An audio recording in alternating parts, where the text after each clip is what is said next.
ಸ್ವಾಮಿದು ಕಾರ್ಣಿಕ ಇದೆ. ಯಾಕಂದರೆ ನಾವು ಸಹ ಹೋಗಿ ಒಂದು ಹಾಕ್ತೇವೆ, ಒಂದು ರೂಪಾಯಿ ಆದರೂ ಹಾಕ್ತೇವೆ, ಅದಕ್ಕೆ ಒಂದು ಬೆಲೆ ಉಂಟು. ಕಾಣಿಕೆ ಹಾಕ್ತೇವೆ, ಅದರಲ್ಲಿ ಇನ್ನು ಅವರೇ ಎಲ್ಲ ನೋಡ್ತಾರೆ. ಮತ್ತು ಇವರಿಗೆಲ್ಲ ಕಾನೂನಲ್ಲಿ ಇವರಿಗೆಲ್ಲ ಶಿಕ್ಷೆ ಎಲ್ಲ ನಮಗೆ ಅದೆಲ್ಲ ಆಗೋದಕ್ಕೆ ಆಗೋದು ಸಹ ಇಲ್ಲ. ಏನು ತಲೆಬಿರುಡಾಗಲಿ ಏನೋ ಷಡ್ಯಂತರ ಸೌಜನ್ಯ ಎಲ್ಲ ಇದಕ್ಕೆ ನಮಗೆ ಅಂದರೆ ಒಂದು ಆಸೆ ಅಂದರೆ ಕಾನೂನಲ್ಲಿ ಶಿಕ್ಷೆಗಿಂತ ಇವರೇ ದೇವರೇ ಶಿಕ್ಷೆ ಕೊಟ್ಟರೆ ಒಂಥರ ಅವರಿಗೆ ಮಾನಸಿಕ ಆಗಿ ಹುಚ್ಚ ಥರ ಬಂದರೆ ಅದೇ ಒಳ್ಳೆಯದು. ನನಗೆ ಅದೊಂದು ಆಸೆ ಉಂಟು. ನಾನು ಅವರಿಲ್ಲಿ ಯಾರೋ ಎಲ್ಲ ಮೋಸ ಮಾಡಿದ್ದಾರೆ, ಷಡ್ಯಂತರ ಮಾಡಿದ್ದಾರೆ, ಎಲ್ಲ ಮಾಡಿದ್ದಾರೆ, ಅಂಥವರಿಗೆಲ್ಲ ಇಲ್ಲಿ ಬಂದು ಇದು ಮಾಡಿದರೆ ನೋಡಿ. ಈಗ ಇವರು ತಿಮ್ಮರೋಡಿ ಅವರು ನಿಜವಾಗಿ ಇಲ್ಲಿ ನಮ್ಮ ಜಿಲ್ಲೆಗೆ MP ಆಗುವ ಕ್ಯಾಂಡಿಡೇಟ್. ಪಾಪ ನಮಗೆ ಒಂಥರ ನೋವಾಗುತ್ತೆ, ಯಾಕಂದರೆ ಅವರು MP ಕ್ಯಾಂಡಿಡೇಟ್ ಇಲ್ಲಿ BJPಯಲ್ಲಿ. ನನಗೇನೆ ಒಂಥರ ನೋವಾಗುತ್ತೆ, ಅವ್ರ ಬಗ್ಗೆ ಸ್ವಲ್ಪ ಚಿಂತೆ ಆಗುತ್ತೆ, ಬೇಜಾರಾಗುತ್ತೆ. ಈಗ ಅವರೊಟ್ಟಿಗೆ ಇರುವವರು ಎಲ್ಲ ಅವರನ್ನು ಎಲ್ಲ ಹಾಳು ಮಾಡಿದ್ದು, ಅವರೊಟ್ಟಿಗೆ ಇರುವವರು ಎಲ್ಲ ಹಾಳು ಮಾಡಿದ್ದು ಅವರನ್ನು. ಇಲ್ಲಾದರೆ ಅವರು ಇಲ್ಲಿ MP ಕ್ಯಾಂಡಿಡೇಟ್. ನನಗೆ ಅದೊಂಥರ ಬೇಜಾರು. ಅಂದರೆ ಅವರಿಗೆ MP ಆಗುವ ಇದಿತ್ತು ಯೋಗ. ಆ ಯೋಗವನ್ನು ತಪ್ಪಿಸ್ತವರೇ ನಮ್ಮ ಅಂದರೆ ಅವರೊಟ್ಟಿಗೆ ಇರುವವರು. ಈಗ ನೀವು ಅಷ್ಟು ಸಹಾನುಭೂತಿ ತೋರಿಸ್ತಾ ಇದ್ದೀರಿ, ಬಟ್ ಅವ್ರು ಹೇಳ್ತಿದ್ದಾರೆ ನೀವೇ ಅತ್ಯಾಚಾರ ಮಾಡಿದ ಆರೋಪವನ್ನು ಮಾಡ್ತಿದ್ದಾರೆ. ಏನ್ ನಿಮ್ಮ ಮೇಲೆ ಅಷ್ಟು ದ್ವೇಷ ಯಾಕೆ ಅಂತ? ಅಲ್ಲ, ಅದು ನಮ್ಮ ಮೇಲೆ ದ್ವೇಷ ಅಲ್ಲ. ಅವರಿಗೆ ನಾವು ಒಂದು ಅಸ್ತ್ರ ಅಷ್ಟೇ. ಅವರಿಗೆ ಇರುವುದು ದ್ವೇಷ ಇರುವುದು ಏನೋ ಸಮಸ್ಯೆ ಇರುವುದು ಬೇರೆ ಬೇರೆ ಅವ್ರದ್ದು. ಮತ್ತೆ ಮಟ್ಟನ್ನೊಂದು ವಿಷಯ ಎಂತ, ಅವನು ಸ್ವಂತ ಹೆಂಡತಿಯನ್ನೇ ನಂಬುದಿಲ್ಲ, ಹೆಂಡತಿಯನ್ನೇ ಅವನು ಒಂಥರ ಅನುಮಾನ ಪಡ್ತಾನೆ. ಮತ್ತೆ ಅವನ ಬಗ್ಗೆ ಏನು ಮಾತಾಡ್ಲಿಕ್ಕಿಲ್ಲ. ಈಗ ಕೊನೆಯದಾಗಿ ನೀವು ಎಷ್ಟೇ ಸ್ಪಷ್ಟನೆ ಕೊಟ್ಟರು ಕೂಡ 13 ವರ್ಷದಿಂದ ಸೋಷಿಯಲ್ ಮೀಡಿಯಾದಲ್ಲಿ ಜನ ಬೈಯೋದು ನಿಮ್ಗೆ ನಿನ್ನೆ ಕೂಡ ಬೈತಾ ಇದ್ರು, ಅದಕ್ಕೆ ಕಮೆಂಟ್ ಮೂಲಕ. ಅದಕ್ಕೆ ಏನ್ ಹೇಳ್ತೀರಾ ಅವರಿಗೆ?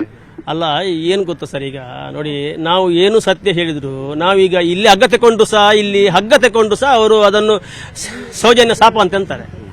ಏನು ಮಾಡಿಕಾಗಲ್ಲ. ಈಗ ಅವರಿಗೆ ಏನಿದ್ರು ಅಣ್ಣಪ್ಪ ಸ್ವಾಮಿ, ನನಗೆ ತುಂಬ ಜನ ಫೋನ್ ಮಾಡ್ತಾರೆ.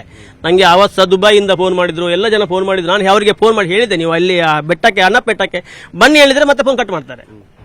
ಏನಿದ್ರು ಈಗ ಇದರಲ್ಲಿ ಕಾನೂನಲ್ಲಿ ಅವರೆಲ್ಲ ಅಂದರೆ ಅವರಿಗೆ ಮನಸ್ಸಿಗೆ ತುಂಬಿಸ ಆಗಿದೆ. ಯಾರಿಗೆ ಈಗ ತಿಮ್ಮರೋಡಿ, ಮಟ್ಟನ್ನ, ಮತ್ತು ಇವ್ರು ಪ್ರಸನ್ನ ರವಿ ಇದ್ದಾರೆ ಒಬ್ಬಳು, ಅದರಲ್ಲಿ ತುಂಬ ಜನ ಇದ್ದಾರೆ, ಆ್ಯಕ್ಟರ್ ಇದ್ದಾರೆ. ಮತ್ತು ತಮ್ಮನ ಶೆಟ್ಟಿ, ಜಯಂತ, ಅದನ್ನು ನನಗೆ ಹೇಳಲಿಕ್ಕೆ ನಾವು ಕೂತ್ಕೊಂಡು ಅದನ್ನು ಬುಗ್ಗಲ್ಲಿ ಬರೆದು ಸಾಗಲ್ಲ. ಅದನ್ನು ಅವರೊಂದು ತುಂಡು ಮೇಜಿನ ಮೀಟಿಂಗಲ್ಲೆಲ್ಲ ಅದನ್ನು ಅವೆಲ್ಲ ಕುಟ್ಟಿಗೆಲ್ಲ ಮೇಜಿ ಎಲ್ಲ ಕಾಲೆಲ್ಲ ಅವರು ಎಲ್ಲ ಹಾಳು ಮಾಡಿದ್ದಾರೆ. ಅಂದರೆ ಎಲ್ಲ ಸೇರಿ ಅದು ತುಂಬ ಅದೆಲ್ಲ ರಾಮಾಯಣ ಅದನ್ನು ಮಾತಾಡ್ಲಿಕ್ಕೆ ಹೋದರೆ ತುಂಬ. ಮತ್ತೆ ನೋಡಿ, ನಾವು ಎಂತ ಮಾತಾಡಿದ್ರು ಅದಕ್ಕೆ ಇನ್ನು ಬೇರೆ ಕಮೆಂಟ್ ವಿಡಿಯೋ ಕಟ್ ಮಾಡ್ತಾರೆ.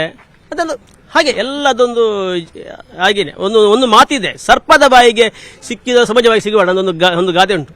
ಅಂದರೆ ಸರ್ಪದ ಬಾಯಿಗೆ ಸಿಕ್ಕಿದರು ಅಂದರೆ ಇದಕ್ಕೆ ಸಮಾಜದ ಬಾಯಿಗೆ ಸಿಗಬೇಡ, ಇದು ಆ ಥರ.